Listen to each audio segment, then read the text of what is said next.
আমরা যে মুসলিম, আমরা আমাদের আত্মপরিচয় নিয়ে গর্ববোধ করি কিনা, আমরা কোনো ইনফিরিয়রিটি কমপ্লেক্সে হীনমন্যতায় ভুগি কিনা। সাইয়েদনা ওমর ফারুক রাদিয়াল্লাহু তাআলা আনহু তিনি বলতেন, নাহনু কওমুন আ'আজ্জানাল্লাহু বিল ইসলাম। আমরা তো এমন জাতি যে জাতিকে আল্লাহ তাআলা ইসলাম দিয়ে সম্মানিত করেছেন। আমরা তো এমন জাতি যে জাতিকে আল্লাহ ইসলাম দিয়ে মর্যাদা দিয়েছেন। ফাইন ইবতাগাইনাল ইজ্জাতা বিগাইরিহি আদাল্লানাল্লাহ। ইসলাম ছাড়া অন্য কোথাও যদি আমরা সম্মান তালাশ করি, স্ট্যাটাস, ডিগনিটি, মর্যাদা তালাশ করি, তাহলে আল্লাহ তাআলা আমাদেরকে অপমানিত করে ছাড়বেন। কোনো যদি, কিন্তু, তবে ছাড়া আল্লাহর আদেশের সামনে, আল্লাহর ইচ্ছার সামনে নিজেকে উজাড় করে দেওয়ার নাম হচ্ছে ইসলাম।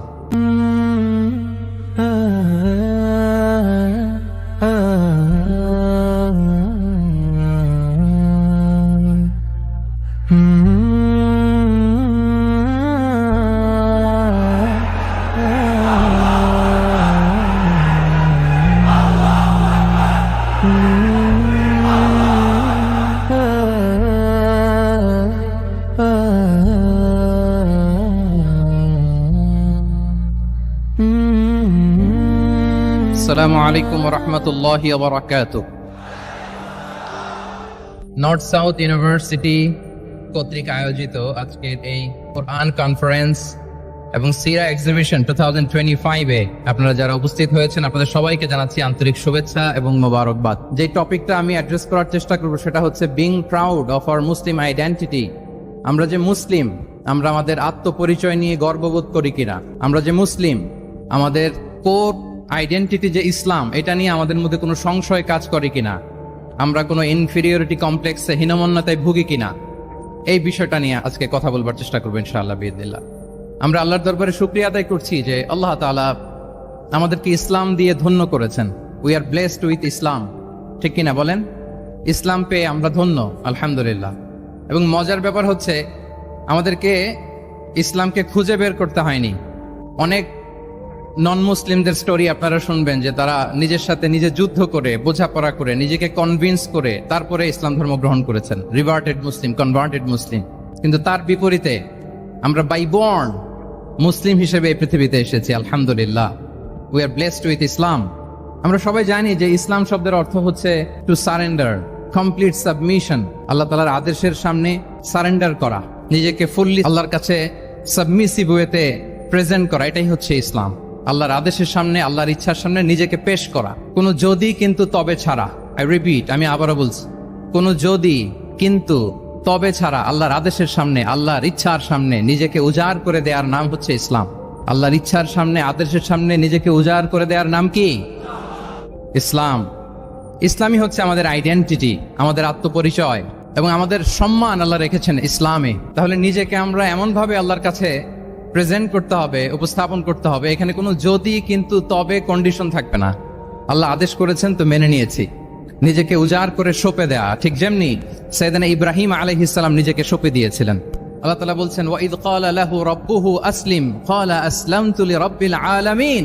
আল্লাহ তাআলা যখন সাইয়েদনা ইব্রাহিম আলাইহিস সালামকে বলেছিলেন যে ইব্রাহিম আসলিম, মানে সারেন্ডার করো, আত্মসমর্পণ করো, তিনি কোনো যদি, কিন্তু, তবে এগুলোর আশ্রয় নিয়েছিলেন নাকি? বলেন তো না। আসলামতু লিরাব্বিল আলামিন, আল্লাহ আমি সারেন্ডার করলাম, আল্লাহ আমি আত্মসমর্পণ করলাম, আল্লাহ আমার নিজেকে আমি আপনার কাছে সঁপে দিলাম। এটাই হচ্ছে ইসলাম। এবং আমাদের সম্মান, আমাদের স্ট্যাটাস, আমাদের ডিগনিটি, আমাদের মর্যাদা আল্লাহ তাআলা রেখেছেন এই ইসলামের ভেতরে। সাইয়েদনা ওমর ফারুক রাদিয়াল্লাহু তাআলা আনহু তিনি বলতেন, নাহনু কওমুন আ'আজ্জানাল্লাহু বিল ইসলাম। আমরা তো এমন জাতি যে জাতিকে আল্লাহ তাআলা ইসলাম দিয়ে সম্মানিত করেছেন। আমরা তো এমন জাতি যে জাতিকে আল্লাহ ইসলাম দিয়ে মর্যাদা দিয়েছেন। ফাইন ইবতাগাইনাল ইজ্জাতা বিগাইরিহি আদাল্লানাল্লাহ। ইসলাম ছাড়া অন্য কোথাও যদি আমরা সম্মান তালাশ করি, স্ট্যাটাস, ডিগনিটি, মর্যাদা তালাশ করি, তাহলে আল্লাহ তাআলা আমাদেরকে অপমানিত করে ছাড়বেন। তাহলে আওয়াজ করে বলুন তো, আমাদের সম্মান আর মর্যাদা ইসলামে। আওয়াজ করে বলি, আমাদের মর্যাদা সম্মান কোথায়? ইসলামে। And this is our identity. এটাই আমাদের আত্মপরিচয়। সম্মানিত সুধী মণ্ডলী, আমি আমার আজকের এই আলোচনায় দুইটা বিষয়কে একটু টাচ করবার চেষ্টা করব। এক নাম্বার হচ্ছে, why should we feel proud of our identity. আমাদের মুসলিম আইডেন্টিটি নিয়ে আমাদের কেন প্রাউড ফিল করা উচিত? ইসলাম যে কত মহিমান্বিত, কত চমৎকার একটা religion, and all encompassing way of life, এটা অনেক সময় আমরা উপলব্ধি করি না। তো আমরা বোঝার চেষ্টা করব যে কেন ইসলাম নিয়ে আমাদের প্রাউড ফিল করা উচিত। আমরা সবাই মুসলিম, এজন্যই কি ইসলাম অনন্য? আমি ইসলাম ধর্মের অনুসারী, তো গায়ের জোরে কি আমি ইসলামকে শ্রেষ্ঠ বলবো?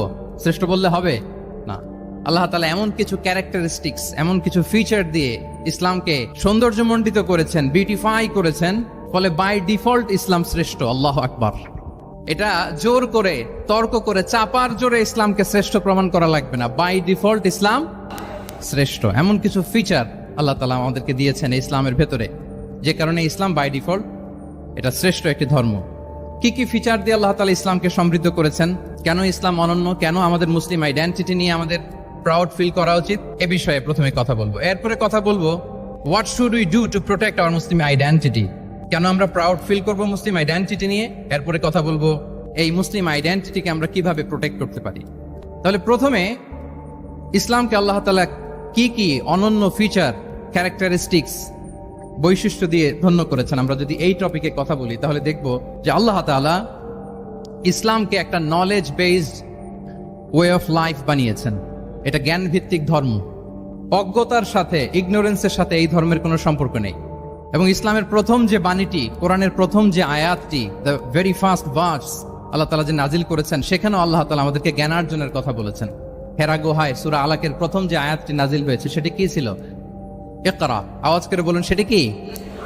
ইকরা বিসমি রাব্বিকাল্লাযী খালাক, read in the name of your lord who has created. পড়ো তোমার প্রভুর নামে যিনি শিখিয়েছেন। তাহলে ইসলামের প্রথম কথাই হচ্ছে পড়ো, এক্সপ্লোর করো, ইনোভেট করো, ডেভেলপ করো। ইসলামের প্রথম কথাই হচ্ছে পড়া। জ্ঞানের সাথে নিজেকে জুড়ে রাখো, অজ্ঞতার সাথে ইসলামের কোনো সম্পর্ক। এবং জ্ঞানকে আল্লাহ রাসূল সাল্লাল্লাহু আলাইহি ওয়া আলিহি ওয়াসাল্লাম বিশ্বময় ছড়িয়ে দিতে বলেছেন। Knowledge has no boundaries. তিনি বলেছেন বাল্লিগু আন্নি ওয়ালাউ আয়া, একটি আয়াত হলেও আমার পক্ষ থেকে গোটা বিশ্বে ছড়িয়ে দাও। এবং জ্ঞানের রাস্তায়, জ্ঞানের পথে যে অগ্রসর হয়, আল্লাহর হাবিব সাল্লাল্লাহু আলাইহি ওয়া আলিহি ওয়াসাল্লাম বলেন, যে ব্যক্তি জ্ঞানের পথে অগ্রসর হয় সে মূলত জান্নাতের পথেই অগ্রসর হয়। মান সালাকা তরিকান ইয়ালতামিসু ফীহি ইলমান সাহালাল্লাহু লাহু তরিকান ইলাল জান্নাহ। যে জ্ঞান অর্জনের জন্য সামনে আগায় সে মূলত জান্নাতের দিকে আগায়। আল্লাহু আকবার। তাহলে ইসলাম একটা নলেজ বেসড রিলিজিয়ান। এখানে আমাদের গোজামিল দেওয়ার কোনো সুযোগ নাই। এটা জ্ঞান ভিত্তিক ধর্ম। এজন্য এই ধর্ম পেয়ে এই ওয়ে অফ লাইফ যে আমরা প্র্যাকটিস করি, আমাদের প্রাউড ফিল করার দরকার আছে না নাই? বলেন, প্রাউড ফিল হয় না? আচ্ছা, এক নাম্বার হচ্ছে নলেজ বেসড রিলিজিয়ান। দ্বিতীয়ত হচ্ছে ইসলাম হচ্ছে দ্বীনুল ইনসানিয়া, মানবতার ধর্ম। মানবতাকে ইসলাম অনেক গুরুত্ব দেয়। মানুষের সম্মান, মর্যাদা সবচাইতে বেশি। ইসলাম মানুষকে বলে আশরাফুল মাখলুকাত। আল্লাহ তাআলা বলছেন ওয়ালাকাদ কাররামনা বানি আদম, I have dignified the status of the son of Adam. আদমের সব সন্তানদেরকে আমি মর্যাদা দিয়েছি। তিনি বলেননি যে আমি মুমিনদেরকে শুধু মর্যাদা দিয়েছি, শুধু মুসলিমদের মর্যাদা দিয়েছি, কেবলমাত্র মুসল্লিদেরকে মর্যাদা দিয়েছি, এমন তিনি বলেননি। ওয়ালাকাদ কাররামনা বানি আদম, গোটা বনি আদমকে, মুসলিম অমুসলিম নির্বিশেষে সব বনি আদমকে আমি সম্মানিত করেছি। আল্লাহু আকবার। এভাবে ইসলাম মানবতার কথা বলে এবং মানুষের জন্য যে কাজ করে, ইসলাম তাকে শ্রেষ্ঠ মানুষ বলেছে। খায়রুন নাস আনফাউহুম লিন-নাস, মানুষের মধ্যে শ্রেষ্ঠ সে মানুষ যে অন্যের কাজে লাগে, যে মানবতার উপকারে আসে, সে শ্রেষ্ঠ মানুষ। এভাবে ইসলাম মানবতার জয় গান গেয়েছে। আল্লাহ রাসূল সাল্লাল্লাহু আলাইহি ওয়া আলিহি ওয়াসাল্লামের সামনে দিয়ে একবার একটা লাশ যাচ্ছিল। তিনি সাহাবাদেরকে নিয়ে বসেছিলেন। হঠাৎ ওই লাশ দেখে রাসূল সাল্লাল্লাহু আলাইহি ওয়াসাল্লাম দাঁড়িয়ে গেলেন। সাহাবারা বললেন, ইয়া রাসূলুল্লাহ ইন্নাহু ইয়াহুদি, এটা ইহুদির লাশ। কার লাশ? জুইশ, ইহুদির লাশ। আপনি দাঁড়ালেন যে? রাসূল সাল্লাল্লাহু আলাইহি ওয়াসাল্লাম বললেন আওয়ালাইসাত নাফসান, সে হোক ইহুদি, সে কি মানুষ নয়? এটা কি একটা প্রাণ নয়? এটা কি একটা আত্মা নয়? আমি তো ইহুদি, খ্রিস্টান, আস্তিক, নাস্তিক সেটা দেখিনি, আমি মানুষ, এ কারণে সম্মান দিয়ে দাঁড়িয়ে গিয়েছি। আল্লাহু আকবার। তাহলে ইসলাম হচ্ছে দ্য রিলিজিয়ন অফ হিউম্যানিটি, মানবতার ধর্ম। যারা আমাদেরকে মানবাধিকার শিখায়, যারা মানবতার কথা বলতে যায় আমাদের কাছে এসে, তাদের খুব ভালো করে এগুলো জেনে নেওয়া উচিত যে ১৫০০ বছর আগে ইসলাম যেভাবে মানবতাকে উচ্চে তুলে ধরেছে, মানুষের মর্যাদাকে সবচেয়ে উপরে তুলে ধরেছে, মানুষকে আশরাফুল মাখলুকাত বলেছে, নতুন করে মানবতা তাদের কাছ থেকে আমাদের শেখা লাগবে না। তাহলে এক নাম্বার হচ্ছে ইসলাম জ্ঞান ভিত্তিক ধর্ম। 2 নম্বরে বললাম ইসলাম হচ্ছে মানবতার ধর্ম। 3 নম্বর হচ্ছে ইসলামে আল্লাহ তাআলা যে সমস্ত বিধিবিধান আমাদেরকে দিয়েছেন, ইসলামের যে রুলিংস গুলো আছে এগুলো খুব ফ্লেক্সিবল, এগুলো অত্যন্ত লাইফ ওরিয়েন্টেড। ইসলামের বিধানগুলো সোসাইটি ওরিয়েন্টেড। মোটেও আপনার কাছে এটাকে অসম্ভব মনে হবে না, মানতে যে কঠিন লাগবে না, বুঝতে সহজ, মানতে সহজ, এরকম চমৎকার বিধিবিধান আল্লাহ তাআলা ইসলামের ভেতরে দিয়েছেন। তার মানে মানুষের সুবিধা অসুবিধাকে ইসলাম আমলে নেয়। আমাদের সাধ্যের বাইরে কোনো বিধান আল্লাহ তাআলা ইসলামে চাপিয়ে দেননি। লা ইউকাল্লিফুল্লাহু নাফসান ইল্লা উসআহা। সাধ্যের বাইরে আল্লাহ তাআলা কোনো বিধান আমাদের উপর চাপিয়ে দেন নাই। কোনো কিছু যদি আমাদের আউট অফ ক্যাপাসিটি হয়, এরকম কোনো বিধান আল্লাহ আমাদেরকে দেন নাই। বরং ইসলামের সবগুলো বিধান আপনার কাছে খুবই যুক্তি সুলভ লাগবে, খুবই স্বভাব সুলভ লাগবে, আপনার নেচারের সাথে, আপনার চাহিদার সাথে এটা খুব যায়, খুব স্যুট করে, এমন বিধান আল্লাহ তাআলা দিয়েছেন। আল্লাহ তাআলা বলছেন, ওয়ামা জাআলা আলাইকুম ফিদ্দীন মিন হারাজ। দিনের ভেতরে, ইসলামের ভেতরে আমি কোনো হারাজ রাখিনি, জটিলতা রাখিনি, কাঠিন্যতা রাখিনি, বরং সহজ করে ইসলামকে তোমাদের জন্য আমি দিয়েছি। অন্যত্র আল্লাহ তাআলা বলছেন, ইউরিদুল্লাহু বিকুমুল ইউসরা ওয়ালা ইউরিদু বিকুমুল উসর। আল্লাহ তোমাদের জন্য সহজ চান, কঠিন চান না। আমরা অনেক সময় না বুঝে ইসলামকে খুব কঠিন করে প্রেজেন্ট করি, উপস্থাপন করি। ইসলাম আসলে এত কঠিন না, কিন্তু আমরা কঠিন করে ফেলি। কিন্তু আল্লাহ তাআলা সহজ করেছেন। কতটা সহজ? নামাজের মধ্যে দাঁড়িয়ে সালাত আদায় করা হচ্ছে ফরজ। দাঁড়িয়ে সালাত আদায় করা কি? আপনি দাঁড়াতে পারেন না, বসে পড়লেও কবুল করবে কে? আল্লাহ কবুল করবে। বসতে পারেন না, শুয়ে পড়লেও আল্লাহ কবুল করবেন। অজু করে নামাজ পড়া ফরজ, অজুর পানি নাই, তাই এমন করে নামাজ পড়লেও আল্লাহ কবুল করবেন। তাহলে বলেন তো, ইসলাম পালন কি কঠিন না সহজ? আমরা মাঝে মাঝে খুব কঠিন করে উপস্থাপন করি। অনেক সময় আমাদের কাছে লিগ্যাল অপিনিয়ন চায়, ফতোয়া জানতে চায়। আমরা এত কঠিন ভাবে অনেক সময় রেসপন্স করি, যিনি জিজ্ঞেস করেছেন তার মানতে বড্ড কষ্ট হয়। কিন্তু ব্যাপারটা ছিল এমন চমৎকার করে আমাদের প্রেজেন্টেশনের দরকার ছিল যে তার কাছে খুব সহজ মনে হবে এটা। কারণ যে সমস্ত বিধিবিধান আল্লাহ তাআলা আমাদেরকে দিয়েছেন ইসলামে, এগুলো মানাটা আমাদের জন্য সহজ, ফ্লেক্সিবল। ইসলামের একটা বিধান হচ্ছে আত-তাইসির, ফ্লেক্সিবিলিটি। মানুষের সুবিধা অসুবিধা এটা ইসলাম আমলে নেয়। কতটা আমলে নেয়, ছোট্ট একটা উদাহরণ দিলে আমরা বুঝতে পারবো। রাসূল সাল্লাল্লাহু আলাইহি ওয়াসাল্লাম সাহাবাদেরকে নিয়ে একবার বসা, হঠাৎ করে এক সাহাবী এসে বললেন, ইয়া রাসূলুল্লাহ হালাকতু ইয়া রাসূলুল্লাহ, হে আল্লাহর রাসূল আমি তো শেষ। রাসূল সাল্লাল্লাহু আলাইহি ওয়াসাল্লাম বললেন, তুমি শেষ, তোমার আবার কি হলো? তো সাহাবী বলেন, ওয়াকাআতু আলা ইমরাআতি ফি রমাদান, আমি রমজান মাসে দিনের বেলায় আমার স্ত্রীর সাথে ফিজিক্যাল ইন্টিমেসিতে চলে গেছে, ভুল করে ফেলছি। আমরা জানি যে রমাদানে আমরা কিছু কাজ করতে পারি না।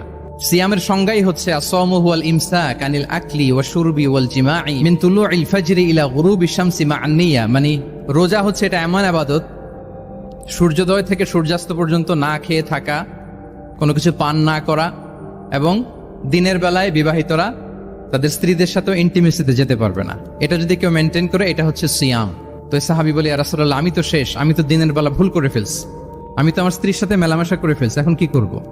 তো এটার আবার একটা বড় পেনাল্টি আছে। আপনারা যারা জানেন যে ইচ্ছাকৃত রোজা ভাঙলে কাজাও করতে হয়, কাফারাও দিতে হয়।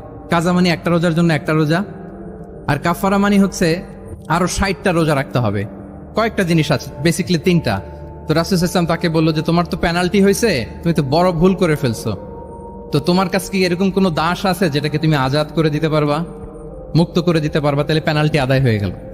সে বলে, ইয়া রাসূলুল্লাহ না, আমার তো এত সক্ষমতা নাই, আমার কাছে তো কোনো দাস নাই। আচ্ছা, দাস নাই। তো রাসূল সাল্লাল্লাহু আলাইহি ওয়াসাল্লাম বললেন, তাইলে তুমি টানা 2 মাস রোজা রাখতে হবে, তাইলেও পেনাল্টি হয়ে যাবে, আদায় হয়ে যাবে, পারবা? সে বলে, ইয়া রাসূলুল্লাহ 2 মাস রোজা রাখা তো এটা কঠিন হয়ে যায়, ইটস নট এ জোক।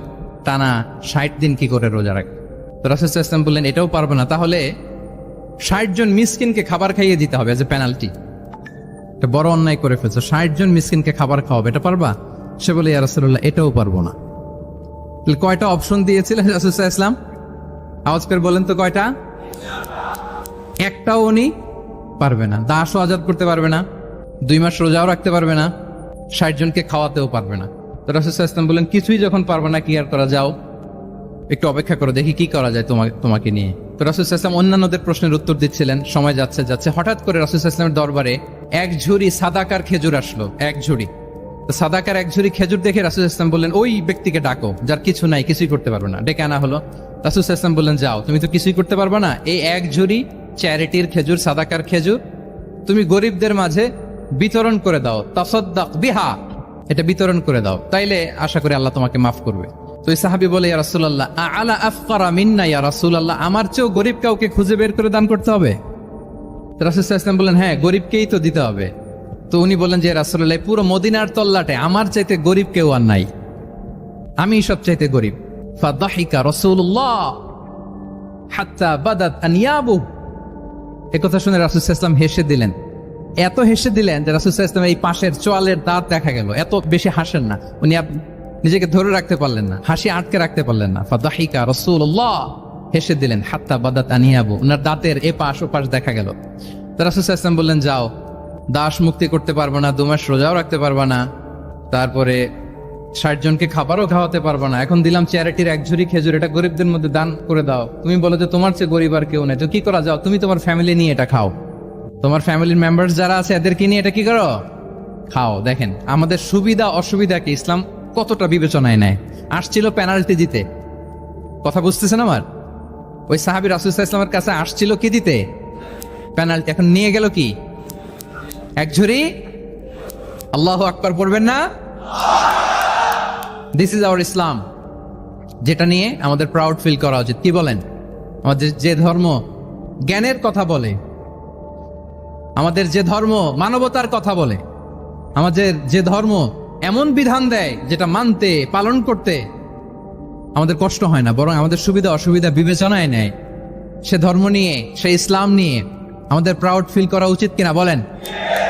শুনি নাই আমি, ইয়েস অর নো? আচ্ছা, গেল ফ্লেক্সিবিলিটি। আচ্ছা, অন্যের অধিকারের ব্যাপারে সচেষ্ট থাকতে বলে ইসলাম। সুবহানাল্লাহ। আল মুসলিমু মান সালিম আল মুসলিমুনা মিন বিলিসানিহি ওয়া ইয়াদিহি। মুসলিম তো সে যার হাত থেকে, যার হাতের অনিষ্ট, মুখের অনিষ্ট থেকে তার আশেপাশের ভাইয়েরা নিরাপদে থাকে, সে হচ্ছে মুসলিম। তার মানে আপনার হাত দিয়ে, আপনার কথা দিয়ে, আপনার কাজ দিয়ে আপনি আশেপাশের কাউকে যদি কষ্ট দেন, আপনি মুসলিম হতে পারবেন? আপনি আশেপাশের কাউকে কষ্ট দিতে পারবেন না। আপনার নেইবরকে যদি আপনি কষ্ট দেন, আপনি মুসলিম হতে পারবেন না। আপনি অন্যের প্রাইভেসিতে যদি ইন্টারফেয়ার করেন, কারো প্রাইভেসি যদি ভায়োলেট করেন, আপনি ভালো মুসলিম হতে পারবেন? কারো পার্সোনাল স্পেসে যদি আপনি নাক গলান, আপনি যদি ইন্টারফেয়ার করেন, তাহলে আপনি ভালো মুসলিম হতে পারবেন না। অন্যের অধিকারের ব্যাপারে ইসলাম আমাদেরকে সচেষ্ট থাকতে বলে। ইসলাম বলে, ওয়ালা তাজাসসু, খবরদার, খবরদার, গোয়েন্দাগিরি করো না, কারো পার্সোনাল স্পেসে নাক ঢুকিও না। যেটা তোমার ইস্যু না, যেটা তোমার বিজনেস না, ওখানে তুমি কভু যাবে না। কিন্তু আমরা এগুলো ভায়োলেট করি, দেদারসে, কি বলেন? করি না? অন্যের কোনো বিষয়ে আমাদের আগ্রহ থাকে বেশি, এরকম এরকম থাকে না? এনএসইউতে আলহামদুলিল্লাহ এরকম কেউ নাই, আছে এরকম? কারো পার্সোনাল বিষয়ে আমাদের কোনো ইন্টারেস্ট আছে? আছে না নাই? হাফ হাফ হয়ে গেছে, দেখছেন? আচ্ছা, অন্যের পার্সোনাল বিষয় জানতে খুব মন চায় কার কার, দেখি হাত তুলে ফেলছে কয়েকজন। আল্লাহ হেদায়েত দেখ আমাদেরকে। আচ্ছা, অন্যের পার্সোনাল বিষয়ে নাক গলায় না, এরকম কারা কারা, দেখি। মাশাআল্লাহ, মাশাআল্লাহ, মাশাআল্লাহ। ঠিক আছে, হাত নামান। ঠিক আছে, এবার 2 বারের 1 বারও যারা হাত তোলেন নাই তারা হাত তোলেন। আপনারা কি করেন? আচ্ছা, তাহলে অন্যের পার্সোনাল ইস্যুতে আমরা আজকে থেকে নাক গলাবো, আমরা ভুল করে ফেলি। ইনশাল্লাহ আমরা এমনটা করব না। আমরা অনেক সময় খুঁচিয়ে খুঁচিয়ে তার পার্সোনাল বিষয় জানতে চাই। বিশেষ করে নিঃসন্তান দম্পতি পেলে আমি দেখেছি খুঁটিয়ে খুঁটিয়ে তাকে প্রশ্ন করে যে, ভাই কি সমস্যা, বেবি নিচ্ছেন না কেন, কার সমস্যা, আপনার সমস্যা না ভাবির সমস্যা, আর বেটা তোর কি সমস্যা সেটা বল। একজন নিঃসন্তান দম্পতি কি পরীক্ষার মধ্য দিয়ে যায় আমাদের কোনো আইডিয়া আছে? তার এই পরীক্ষার মধ্যে যদি আমরা কাটা ঘায়ে নুনের ছিটা যদি দেই, তাহলে তার কেমন লাগবে বলেন তো? আছে তো সে পরীক্ষার মধ্যে। খুঁটিয়ে খুঁটিয়ে আমরা তাকে বিব্রত করার চেষ্টা করি। আল্লাহ আমাদেরকে হেফাজত করুন। এগুলো আমরা করব না, ইনশাআল্লাহ বলেন। তাহলে দেখেন, যে ইসলাম আমাদেরকে ইনস্ট্রাক্ট করে, খবরদার কারো পার্সোনাল স্পেসে নাক গলাবা না। হ্যাঁ, প্রত্যেকের একটা প্রাইভেট স্পেস আছে, কেউ এখানে ইন্টারফেয়ার করতে পারবে। ইসলাম আমাদেরকে অন্যের রাইটস এর ব্যাপারে সচেতন থাকতে বলে। ইসলাম আমাদেরকে কমিউনাল হারমোনির কথা বলে, সাম্প্রদায়িক সম্প্রীতি। আমরা মুসলিম, এদেশে আমরা মুসলিম সংখ্যাগরিষ্ঠ, কিন্তু আমাদের হিন্দু ভাইয়েরা আছে, বৌদ্ধরা আছে, তাদের সাথে মিলেমিশে থাকার কথা বলে। এবং রাসূল সাল্লাল্লাহু আলাইহি ওয়াসাল্লাম তো মদিনাতে যে তাই করেছেন, মদিনা চার্টার করেছেন। জুইশরা ছিল, পেগানরা ছিল, মুসলিমরা ছিল, সবাইকে নিয়ে তিনি মদিনা চার্টার করেছেন। পরবর্তীতে তারা বিট্রে করার কারণে, ট্রেচারের কারণে এই মদিনা চার্টার ভঙ্গ হয়েছে, কিন্তু রাসূল সাল্লাল্লাহু আলাইহি ওয়াসাল্লামের পক্ষ থেকে কোনো না ছিল না। তাহলে এই যে পরমত সহিষ্ণুতা, রিলিজিয়াস কো এক্সিস্টেন্স, ধর্মীয় সহাবস্থান, এটার কথা ইসলাম আমাদেরকে বলে, এবং কতটা জোরালো ভাবে বলে আপনি অবাক হবেন। মাইনরিটি রাইটস কে ইসলাম এমন ভাবে প্রিজার্ভ করেছে। আল্লাহ রাসূল সাল্লাল্লাহু আলাইহি ওয়াসাল্লাম বলেন, কোন হিন্দু, কোন মাইনরিটি, কোন সংখ্যালঘু, শব্দটা যদি আমাদের পছন্দের না, বোঝানোর জন্য বলছি, কোন অমুসলিম যদি মুসলিমদের পাশে থাকে এবং কোন মুসলিম যদি তার রাইটকে ভায়োলেট করে, যেমন আপনি মুসলিম, আপনার নেইবার হচ্ছে হিন্দু, আপনি যদি তার হক নষ্ট করেন, জোর করে তার জমি দখল করেন, তাকে তার প্রাপ্য থেকে বঞ্চিত করেন, রাসূল সাল্লাল্লাহু আলাইহি ওয়াসাল্লাম বলেন কিয়ামতের দিন আমি ওই হিন্দুর পক্ষে মুসলিমের বিপক্ষে বাদী হয়ে দাঁড়াবো। আল্লাহু আকবার। রাসূল সাল্লাল্লাহু আলাইহি ওয়াসাল্লাম ওই হিন্দুর পক্ষে, আমি রাসূল সাল্লাল্লাহু আলাইহি ওয়াসাল্লামের উম্মত, আমার বিপক্ষে দাঁড়াবেন। আল্লাহু আকবার। What a marvellous statement. আল্লাহু আকবার। সংখ্যালঘুদের উপর যদি কেউ কোন মুসলিম অত্যাচার করে, রাসূল সাল্লাল্লাহু আলাইহি ওয়াসাল্লাম বলেন তুমি আমার উম্মত হতে পারো, কিন্তু তোমার পক্ষে না, আমি ওই মাজলুমের পক্ষে কিয়ামতের দিন দাঁড়াবো। দিস ইজ ইসলাম। ইসলাম আমাদেরকে অন্য যে ফেইথ আছে, Islam teaches us to respect other faith, অন্যান্য যে ফেইথ গুলো আছে এগুলোর প্রতি শ্রদ্ধা দেখাতে বলে, সম্মান দেখাতে বলে। আল্লাহ তাআলা বলছেন ওয়ালা তাসুবুল্লাযীনা ইয়াদউনা মিন দুনিল্লাহি ফায়াসুবুল্লাহা আদওয়ান বিগাইরি ইলম। ওহে বিশ্বাসীরা, আল্লাহকে ছাড়া তারা যাদেরকে ডাকে, যাদের উপাসনা করে, ওই সমস্ত দেব দেবীকে তোমরা গালি দিও না, ফলে রাগান্বিত হয়ে অজ্ঞতাবশত তারা আল্লাহকে গালি দিবে। কথা বুঝতে পেরেছেন? ওরা নানা কিছুর উপাসনা করে, কিন্তু আমরা কি যেসব জিনিসের তারা উপাসনা করে তাদেরকে গালি দিতে পারবো বলেন? আল্লাহ স্পষ্ট করে বলেছেন খবরদার তাদের দেবতাদের গালি দিও না, তাহলে ওরা আল্লাহকে গালি দিবে। তাহলে কেমন যেন আল্লাহকে গালি খাওয়ানোর কারণ হলাম কে? আমি। কেউ যদি অন্য ধর্মকে ছোট করে সে মূলত ইসলামকে ছোট করে। আই রিপিট, আমি আবারও বলছি, যে অন্য ধর্মকে ছোট করে সে ইসলামকে ছোট করে। তাহলে অন্যান্য যে ফেইথ আছে এগুলোর ব্যাপারে আমাদেরকে শ্রদ্ধাশীল থাকতে বলেছে ইসলাম। সর্বশেষ ব্যালেন্সড অ্যাপ্রোচের কথা ইসলাম আমাদেরকে বলেছে, আমরা যেন ভারসাম্যপূর্ণ জীবন আচরণে বিশ্বাসী হই, আমাদের কথায়, আমাদের কাজে, আমাদের বিশ্বাসে, আমাদের আচরণে। দাওয়াতি কাজ করার ক্ষেত্রে, ইসলামকে বোঝার ক্ষেত্রে, ইসলামকে বোঝানোর ক্ষেত্রে আমাদেরকে ব্যালেন্সড অ্যাপ্রোচে বিশ্বাসী হতে হবে, ভারসাম্যপূর্ণ আচরণ করতে হবে, যেটাকে আরবিতে বলে আল ওয়াসাতিয়া। সম্মানিত সুধী মণ্ডলী, ওয়াকাযালিকা জাআলনাকুম উম্মাতান ওয়াসাতা লিতাকুনু শুহাদা আলান নাস ওয়া ইয়াকুনা রাসূলু আলাইকুম শাহীদা। আমরা হচ্ছি মধ্যমপন্থী জাতি। ইসলাম আমাদেরকে বাড়াবাড়িও শেখায় না, ছাড়াছাড়িও শেখায় না, বরং মাঝামাঝি থাকতে বলে। আলহামদুলিল্লাহ বলেন। আমরা শিথিলপন্থীও নই, আমরা কট্টরপন্থীও নই, বরং আমরা মধ্যমপন্থী। আমরা কোন পন্থী বলেন তো? আওয়াজ করে, আমরা কোন পন্থী? আমরা মধ্যমপন্থী। তাহলে ইসলাম বোঝার ক্ষেত্রে, বোঝানোর ক্ষেত্রে, ইসলাম পালন করার ক্ষেত্রে, অনুশীলন করার ক্ষেত্রে আমাদেরকে মধ্যম পন্থা অবলম্বন করতে হবে। বাড়াবাড়িও করা যাবে না, ছাড়াছাড়িও করা যাবে। আমরা শিথিলপন্থীও নই, কট্টরপন্থীও নই, আমরা হচ্ছে মধ্যমপন্থী। তাহলে এরকম অনেকগুলো ফিচার দিয়ে আল্লাহ তাআলা ইসলামকে বৈশিষ্ট্যমণ্ডিত করেছেন। আমি কেবলমাত্র 7টি উল্লেখ করেছি। আচ্ছা, আপনাদের কাছে কি মনে হয় এই যে ফিচারগুলো দিয়ে আল্লাহ তাআলা ইসলামকে বৈশিষ্ট্যমণ্ডিত করেছেন, ওই ইসলাম পেয়ে এই মুসলিম আইডেন্টিটি নিয়ে আমাদের প্রাউড ফিল করা উচিত নাকি উচিত না বলেন? Of course, absolutely we should feel proud of our Muslim identity. যে ইসলাম আল্লাহ তাআলা আমাদেরকে দিয়েছেন, এই মুসলিম আইডেন্টিটি নিয়ে আমাদেরকে অবশ্যই গর্ব করা উচিত। এখন আমি বলবো, what should we do to protect our Muslim identity? এই যে আমরা ইসলাম পেলাম, আপনারা বলেছেন যে আমরা ব্লেসড উইথ ইসলাম, ইসলাম পেয়ে আমরা ধন্য। আমাদের এই মুসলিম পরিচয়, এটাকে আমরা রক্ষা করব কিভাবে? এখানে বেশিরভাগ তরুণ যুবক, মাশাআল্লাহ, আপনাদের উদ্দেশ্যে সামান্য কয়েকটি পয়েন্টস বলেই যে আমাদের মুসলিম আইডেন্টিটিকে আমরা কিভাবে প্রোটেক্ট করব, কয়েকটা পয়েন্ট বলেই আমি আমার আলোচনা শেষ করবো ইনশাআল্লাহ বিইذনিল্লাহ। মৌলিকভাবে যদি বলতে হয়, আমাদের এই মুসলিম আইডেন্টিটি যদি আমাদেরকে প্রিজার্ভ করতে হয়, প্রোটেক্ট করতে হয়, সর্বপ্রথম যেটা আমাদেরকে করতে হবে সেটা হচ্ছে অন টাইমে আমাদেরকে সালাত আদায় করতে হবে। Times prayer on time. Push yourself to go to মস্ক for offering সালাত। নিজেকে পুশ করতে হবে।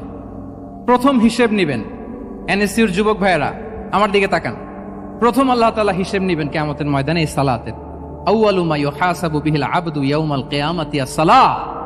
সর্বপ্রথম আল্লাহ তাআলা সালাতের হিসাব নেবেন। এই সালাতের হিসাব যদি আমরা সুন্দর করে দিতে পারি, সব সুন্দর হয়ে যাবে। এবং ঈমান আর কুফরের মাঝে পার্থক্য হচ্ছে এই সালাহ। আওয়াজ করে বলুন, ঈমান আর কুফরের মাঝে পার্থক্য কি? এটাতে কোনো ছাড় নাই, compulsory. Push yourself to offer Salah on time. এটাই আমাদের আইডেন্টিটি। মুসলিম আইডেন্টিটির প্রথম কথা হচ্ছে সালাত। যার সালাত নাই তার ঈমান নাই। আওয়াজ করে বলেন, যার সালাত নাই তার কি নাই? আমাদের অনেক তরুণরা মুসলিম উম্মার মুক্তি কিভাবে হবে এটা নিয়ে খুব পেরেশান, কিন্তু সালাতের ব্যাপারে উদাসীন। এরকম আছে না নাই? এটা হইল? এটা যায়? হ্যাঁ, যে ব্যক্তি মুসলিম উম্মার মুক্তি নিয়ে টেন্সড, সে সালাতে উদাসীন, এটা মেনে নেওয়া যায়? তাহলে মুসলিম আইডেন্টিটি প্রোটেক্ট করতে হলে সর্বপ্রথম আমাদেরকে সালাতে যত্নবান হতে হবে, 1 নাম্বার। 2 নাম্বার হচ্ছে আল কোরআন আল কারীমের সাথে আমাদের অ্যাটাচমেন্টটাকে মজবুত করতে হবে। 1 নাম্বার হচ্ছে সালাত, মুসলিম আইডেন্টিটির। 2 নাম্বার হচ্ছে কোরআন। আওয়াজ করে বলেন, 2 নাম্বার কি?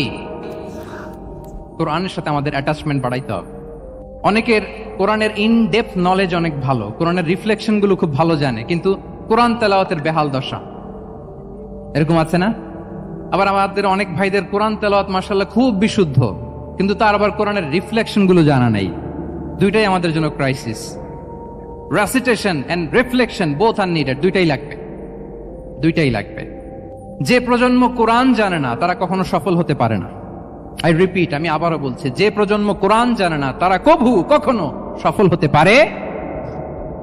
তাহলে আমাদের মুসলিম আইডেন্টিটিকে যদি প্রিজার্ভ করতে হয়, প্রোটেক্ট করতে হয়, প্রথমে আমাদেরকে সালাতের ব্যাপারে সোচ্চার হইতে হবে, সচেতন হইতে হবে। 2 নম্বরে কোরআনের সাথে আমাদেরকে অ্যাটাচমেন্ট বাড়াইতে হবে। কোরআন যেমনি বিশুদ্ধভাবে আমার আবৃত্তি করতে, তেলাওয়াত করতে জানতে হবে, আবার কোরআনের রিফ্লেকশন গুলো, কোরআনের শিক্ষাগুলো আমাদেরকে জানতে হবে। দুটো গেল। 3 নাম্বার হচ্ছে হালাল হারাম কনসার্ন। হালাল যদি আপনি মেনটেন না করেন, আপনার কোনো মুসলিম আইডেন্টিটি নাই। আল্লাহ বলছেন, কুলু মিম্মা ফিল আরদি হালালান তাইয়্যিবা। এই জমিনে যেগুলোকে আমি হালাল করেছি এগুলো তোমরা কনজিউম করো। সম্মানিত শুধু খেয়াল রাখবেন, হালালের ভেতরেই বরকত আছে। হালালে কি আছে? হারামে কোনো বরকত নেই। হারামে আছে সাময়িক উত্তেজনা আর উন্মাদনা, কিন্তু হালাল এর ভেতরে আল্লাহ তাআলা বারাকা ঢুকিয়ে দিয়েছেন। তাহলে আমরা হালাল কনজিউম করব, কি বলেন? সব ক্ষেত্রে হারাম খেয়ে, হারাম কনজিউম করে যে ব্যক্তি দোয়া করে, যারা হারাম খায় তাদের দোয়া আল্লাহ কবুল করে না।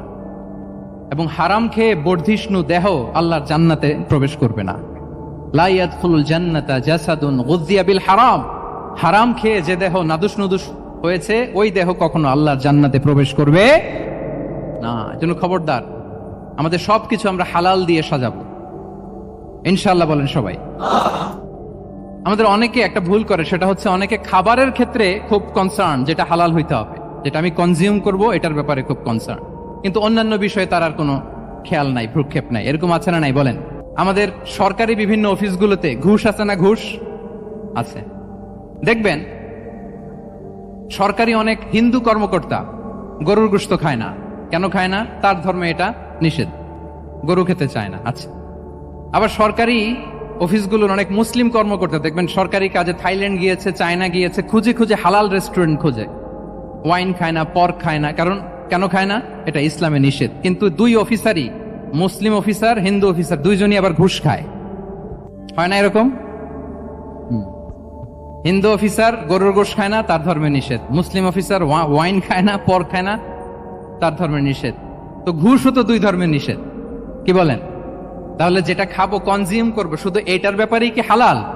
না। ইউর ইনকাম শুড বি হালাল, ইউর ফ্যাশন শুড বি হালাল, ইউর এন্টারটেইনমেন্ট শুড বি হালাল, ইউর রিলেশনশিপ শুড বি হালাল। আপনার রিলেশনশিপও কি হইতে হবে? এই তো আসল জায়গায় চলে আসছি এখন। হালাল রিলেশনশিপ কোনটা? বিয়ে। এই পবিত্র বিয়ের মাধ্যমে আমরা এই হালাল রিলেশনশিপকে উপভোগ করতে পারবো। এর বাইরে আর কোন রিলেশনশিপে যাওয়া যাবে? হ্যাঁ। প্রি ম্যারিজ রিলেশনশিপ, এটা কি হালাল না হারাম? হ্যাঁ, ফতোয়া আপনারাই দিয়ে দিচ্ছেন। বলেন, বিবাহ বহির্ভূত যে কোনো রিলেশনশিপ হালাল নাকি হারাম? এক্সট্রা ম্যারিটাল যে কোনো রিলেশনশিপ বলেন হালাল নাকি হারাম? সাবধান হইতে হবে। তাহলে হালালের সাথে আমাদের সম্পর্কটাকে জোরদার করতে হবে। আচ্ছা, আপনারা আমার সাথে আছেন তো? মুসলিম আইডেন্টিটি রক্ষায় প্রথমে কি বলেছিলাম? সালাত। 2 নম্বরে অ্যাটাচমেন্ট উইথ কোরআন। 3 নম্বরে কি? হ্যাঁ, হালাল মেনটেন করতে হবে। আচ্ছা, গেল। 4 নাম্বার হচ্ছে আমাদের একটা গুড সার্কেল মেনটেন করতে হবে। Always engage with good circle, maintain a good circle. যত টক্সিক পিপল আছে এদেরকে ইগনোর করবেন, দূরে থাকবেন। আপনাকেও ভালো করতে দিবে না, নিজেরাও ভালো থাকবে না, এরকম আছে না নাই? ভালো স্টাডি সার্কেল মেনটেন করব আমরা। দিনের মৌলিক বিষয়গুলো শেখার জন্য একটা ভালো সার্কেল মেনটেন করব। এমন সার্কেলে থাকবেন, এমন লোককে বন্ধু বানাবেন যাকে দেখলেই আল্লাহর কথা স্মরণ হয়। কি বলেন?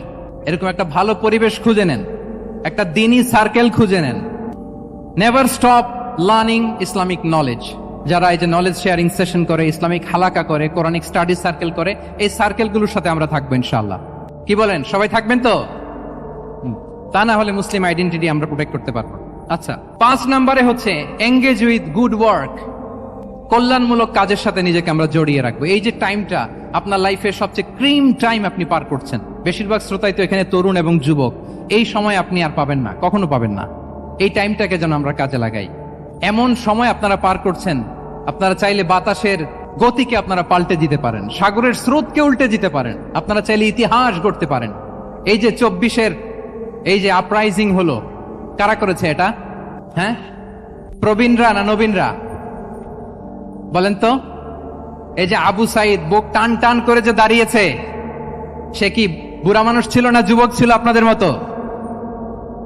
আল্লাহ রাসূল সাল্লাল্লাহু আলাইহি ওয়া আলিহি ওয়াসাল্লাম তিনি বলেন, ইগতানিম খামসান ক্বাবলা খামসিন। 5 জিনিস ফুরিয়ে যাওয়ার আগে 5 জিনিসকে গনিমত মনে করো, গুরুত্বপূর্ণ মনে করো। এর মধ্যে একটা হচ্ছে শাবাবাকা ক্বাবলা হারামিক। তোমার বার্ধক্য আসার আগে তোমার এই যৌবনকে, প্রৌঢ়ত্বের আগে এই যৌবনকে কাজে লাগাও। এবং কিয়ামতের দিন আল্লাহ তাআলা 7 শ্রেণীর ব্যক্তিকে তার সুশীতল আরশের নিচে ছায়া দিবেন, যেদিন আল্লাহর আরশের সুশীতল ঠান্ডা ছায়া ছাড়া আর কোনো ছায়ার ব্যবস্থা থাকবে না। ওই 7 শ্রেণীর ব্যক্তির মধ্যে এক ব্যক্তি হচ্ছে ওয়াশাবুন নাশাআ ফি ইবাদাতিল্লাহ। এমন যুবক যে আল্লাহর ইবাদতে তার যৌবনকে কাটিয়েছে। বলেন, ওইরকম যুবক হতে আমরা চাই কি চাই না? তাহলে আমাদের এই যৌবনকে আমরা কাজে লাগাবো। 6 নম্বরে হচ্ছে কনসিস্টেন্সি, ধারাবাহিকতা। আরবিতে বলে আল মুদাওয়ামা। এই যে আজকে মাশায়েখরা এখানে কথা বলবেন, এত মোটিভেটেড হয়েছেন, কালকে থেকে মাশাআল্লাহ নামাজ, নফল রোজা, কোরআন তেলাওয়াত শুরু করছেন, কিন্তু 10 দিন পরে আবার শেষ, 1 সপ্তাহ পরে আবার আর নাই মোটিভেশন। এরকম হয় কি হয় না? আমরা কি শুধু 7 দিনের জন্য মোটিভেশন নেব আজকের কনফারেন্স থেকে, নাকি আজীবনের জন্য নেব? আজীবনের জন্য নেব। ধারাবাহিকভাবে রেগুলার আমরা কিছু নফল ইবাদত করব, রেগুলার আমরা আধা পৃষ্ঠা হলেও আল্লাহর কিতাব কোরআন তেলাওয়াত করব, প্রতিদিন 2টি আয়াত হলেও আমরা অর্থ পড়ব, একটি হলেও আল্লাহ রাসূল সাল্লাল্লাহু আলাইহি ওয়াসাল্লামের হাদিস আমরা পড়ব। তাহলে ধারাবাহিক আমল আল্লাহর কাছে খুব প্রিয়। আহাব্বুল আ'মালি ইলাল্লাহি আদওয়ামুহা ওয়া ইন কাল্লা। রাসূল সাল্লাল্লাহু আলাইহি ওয়াসাল্লাম বলেন, আল্লাহর কাছে সবচেয়ে প্রিয় আমল ওইটা যেটা আমার বান্দা নিয়মিত করে, ধারাবাহিকভাবে করে, যদিও পরিমাণে ওইটা অল্প, যদিও পরিমাণে সেটা কি অল্প। তাহলে এই মোটিভেশনকে আমরা কন্টিনিউ করব ইনশাআল্লাহ। বলেন সবাই। সব শেষে খুবই গুরুত্বপূর্ণ হাম্বলনেস, বিনয় থাকতে হবে আমাদের, ডাউন টু আর্থ হইতে হবে। আমাদের মুসলিম আইডেন্টিটির সাথে অ্যারোগেন্সের কোনো সম্পর্ক নাই। ওমা তাওয়াদা আহাদুন লিল্লাহি ইল্লা রাফাআহুল্লাহ। রাসূল সাল্লাল্লাহু আলাইহি ওয়াসাল্লাম বলেন, যে আল্লাহর জন্য বিনয়ী হয়, নিচু হয়, আল্লাহ তাকে সম্মানিত করেন। বলেন, আমরা সম্মানিত হতে চাই কি চাই না? রাসূল সাল্লাল্লাহু আলাইহি ওয়াসাল্লাম দোয়া করতেন, আল্লাহুম্মা জাআলনি সাবুরা ওয়া জাআলনি শাকুরা ওয়া জাআলনি ফি আইনি সাগীরা ওয়া ফি আয়ুনিন নাসি কাবীরা। হে আল্লাহ, আপনি আমাকে শুকরগুজার বান্দা বানান। হে আল্লাহ, আপনি আমাকে ধৈর্যশীল বান্দা বানান। হে আল্লাহ, আপনি আমাকে আমার নিজের চোখে আমাকে ছোট বানান, মানুষের চোখে আপনি আমাকে বড় বানান। রাসূল সাল্লাল্লাহু আলাইহি ওয়াসাল্লাম নিজ চোখে ছোট থাকতে চেয়েছেন, ফলে গোটা বিশ্বের চোখে রাসূল সাল্লাল্লাহু আলাইহি ওয়াসাল্লামকে বড় মহামানব বানিয়েছেন কে? এখন আপনি নিজের চোখেই যদি বলেন যে আমি অনেক বড়, তাহলে হবে না। এই হাম্বলনেসটা আমাদের থাকতে হবে। সম্মানিত ভাইয়েরা, আমাদের অনেক তরুণদেরকে আমি দেখি যে নতুন দিনে ফিরেছে, নতুন তার মধ্যে উপলব্ধি আসছে, রিয়েলাইজেশন আসছে যে আগে রং ট্র্যাকে ছিলাম, এখন রাইট ট্র্যাকে আসতে চাই, ইসলামকে অনুশীলন করতে চাই। আলহামদুলিল্লাহ, খুব ভালো। তো তার যখন রিয়েলাইজেশন আসছে, সে কিছু পড়াশোনা শুরু করে দেয়, কিছু পড়াশোনা করে, কিছু স্কলারসদের লেকচার শুনে। তো অনেক তরুণের মধ্যে এই সমস্যাটা একটা কমন ফেনোমেনা, যে একটু পড়াশোনা করে একটু কিছু স্কলারদের লেকচার শুনে ও মনে করে যে আমি সব জেনে গেছি। কি মনে করে? আমি সব জেনে গেছি। এরপরে এখানেই ক্ষান্ত হয় না, এরপরে সে ভুল ধরতে আরম্ভ করে স্কলারসদের। সে বলে যে উনি এই ভুল করছে, উনি এই ভুল করছে, উনি ভ্রান্ত, উনি বাতিল। এরকম একটা কমন ফেনোমেনা আমাদের মধ্যে আছে না নাই বলেন? না, অ্যাবসলিউটলি রং। শিক্ষানবিশ যারা, তারা এটা করবে না। কিছুই শিখেননি আপনি, কিছুই জানেননি এখনো, অনেক দূর যেতে হবে আপনাকে। কোনো বিষয়ে কমেন্টস করতে গেলে, কোনো ইস্যু নিয়ে আপনাকে মন্তব্য করতে গেলে আপনাকে অগাধ পাণ্ডিত্য অর্জন করতে হবে, তারপরে আপনি সে বিষয়ে কথা বলতে পারবেন। তাহলে এই জাতীয় অ্যাটিটিউড যেন কখনো, এগুলো শয়তান করে, এই অ্যাটিটিউড যদি আমার মধ্যে ঢুকে, আপনি হয়তো ইসলাম থেকেও দূরে সরে যাবেন। আল্লাহ এই ধরনের অ্যাটিটিউড থেকে আমাদেরকে হেফাজত করুক, আমরা পড়ি আমিন। তাহলে সম্মানিত সুধী, being proud of our Muslim identity, এই টপিক নিয়ে আমি দুইটা বিষয়ে কথা বলেছি, যে আমরা কিভাবে আমাদের এই মুসলিম আইডেন্টিটিকে প্রিজার্ভ করব, প্রোটেক্ট করব, আর কেন আমাদের এই মুসলিম আইডেন্টিটি নিয়ে গর্ববোধ করা উচিত। সম্মানিত সুধী মণ্ডলী, ইসলাম হচ্ছে আমাদের কোর আইডেন্টিটি, এবং ওমরে ফারুক রাদিয়াল্লাহু তাআলা আনহু বলেছেন, এখানে ইসলামই আমার সম্মান, ইসলামই আমার ইজ্জত। ইসলামের বাইরে যেয়ে যদি আমরা ইজ্জত খুঁজতে চাই, আমাদেরকে আল্লাহ তাআলা অপমানিত করবেন। তাহলে আমরা বোল্ডলি যেন এটা বলি যে আমি মুসলিম। আল্লাহ তাআলা বলছেন, ওমান আহসানু কাওলাম মিম্মান দাআ ইলাল্লাহি ওয়া আমিলা সালিহাও ওয়া ক্বালা ইন্নানি মিনাল মুসলিমিন। তার চেয়ে শ্রেষ্ঠ কথা আর কার হতে পারে, যে মানুষকে আল্লাহর দিকে ডাকে, নিজে সৎকর্ম করে আর বলে ইন্নানি মিনাল মুসলিমিন, নিশ্চয় আমি মুসলমান। নিশ্চয় আমি কি? বোল্ডলি, প্রাউড ফিল করে আমরা বলতে পারবো না যে আমি মুসলিম? পারবো? হ্যাঁ, নাকি সংশয় কাজ করে? করে? বলেন, আমরা আমাদের মুসলিম আইডেন্টিটিকে ওন করতে চাই কি চাই না? সবাই চাই। আমাদের আসল পরিচয় কি বলেন? মুসলিম। এরকম মুষ্টিবদ্ধ হাত উঁচু করে বলেন, আমাদের পরিচয় কি? আমি প্রশ্ন করলে উত্তর দিতে পারবেন? আওয়াজ করে বলেন, আমি কে? তুমি কে? এনএসইউ মেক এ নয়েজ, আমি কে? তুমি কে? আমি কে? তুমি কে? ওয়াকালা ইন্নানি মিনাল মুসলিমিন। তার চেয়ে শ্রেষ্ঠ ঘোষণা, শ্রেষ্ঠ কথার কার হতে পারে, যে বলে যে আমি মুসলিম। এটাই আমাদের আসল পরিচয়। আমরা যেন হৃদয় থেকে আমাদের এই মুসলিম আইডেন্টিটিকে ওন করতে পারি। আল্লাহ তাআলা আমাদেরকে তৌফিক দান করুক, আমরা বলি আমিন। সম্মানিত সুধী মণ্ডলী, ইসলাম হচ্ছে সময়ের অপরিহার্য বাস্তবতা। ইসলাম আমাদেরকে সঠিক জীবন দর্শন শেখায়। আপনি জীবনে সুখী হতে চান, সমৃদ্ধ হতে চান, সফল হতে চান, জীবনের প্রতিটি অঙ্গনে আপনি ইসলামকে প্র্যাকটিস করুন, আপনি সুখী হবেন, for sure, I am telling you. কারণ ইসলামের ছায়াতলেই রয়েছে আমার, আপনার, আমাদের সকলের আলোক স্নাত মুক্তি। আল্লাহ তাআলা আমাদের সবাইকে কথাগুলো বোঝার ও আমল করার তৌফিক দান করুক। আমি আবারও এনএসইউ কর্তৃপক্ষকে অন্তরের অন্তঃস্থল থেকে এরকম চমৎকার একটি কোরআনিক কনফারেন্স এবং সিরা এক্সিবিশনের আয়োজনের জন্য ধন্যবাদ জানাই। যারা দীর্ঘ সময় জুড়ে আমার লেকচারটি শুনলেন, আপনাদের সবাইকে আবারও শুভেচ্ছা এবং মোবারকবাদ জানিয়ে এখানেই শেষ করছি। হাদা মা ইনদি ওয়াল ইলমু ইনদাল্লাহি আলাইহি তাওয়াক্কালতু ওয়া ইলাইহি উনীব। ওয়াসসালামু আলাইকুম ওয়া রাহমাতুল্লাহি তাআলা ওয়া বারাকাতুহু।